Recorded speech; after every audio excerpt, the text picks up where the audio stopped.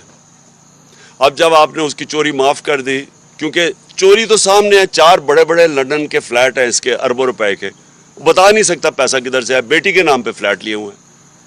اس سے بڑا کیا, یعنی ثبوت کیا چاہیے آپ کو؟ وہ تسلیم کر رہا ہے کہ ہاں یہ ہمارے فلیٹ ہیں, اور وہ تسلیم بھی تب کیا جب پینما کے اندر انکشاف ہوا. اس سے پہلے نہیں مانتے تھے, اس سے پہلے تو کہتے تھے لندن تو چھوڑو, پاکستان میں بھی کوئی پراپرٹی نہیں ہے. تو جب پکڑے گئے اس کے بعد انہوں نے تسلیم کیا. ابھی تک نہیں بتا سکے کہ وہ پیسہ کدھر سے آیا. اب آپ اس آدمی کو چلیں, ایک مجرم کو آپ کہتے ہیں کہ الیکشن لڑنے دو. میرا تو پورا دل ہے, کیوں دیکھیں میں تو ایک سپورٹس مین رہ چکا ہوں, میں تو کمزور ٹیموں سے کھیلتا ہی میرا دل ہی نہیں کرتا تھا. میں شاید واحد کیپٹن تھا جب کمزور ٹیم آتی میں کسی اور کو کھلاؤ. تو میں تو چاہتا ہوں کہ وہ آئے اور اس کے ساتھ میرا مقابلہ ہو, لیکن ساتھ ساتھ یہ سوچ لیں کہ پھر ہم نے مجرموں کو, یعنی جرم میں کوئی بری چیز ہی نہیں ہے, کوئی بھی آ کے الیکشن لڑ لے. ویسے جو این آر او مل گیا, اب مجھے لگتا ہے وہ ویسے بری ہو جائے گا, تو چلو اچھا آئے مقابلہ کرے. لیکن وہ اتنا ڈرپوک آدمی ہے, وہ تب تک نہیں میچ کھیلتا تھا جب تک اس کا اپنا امپائر کھڑا نہ ہو.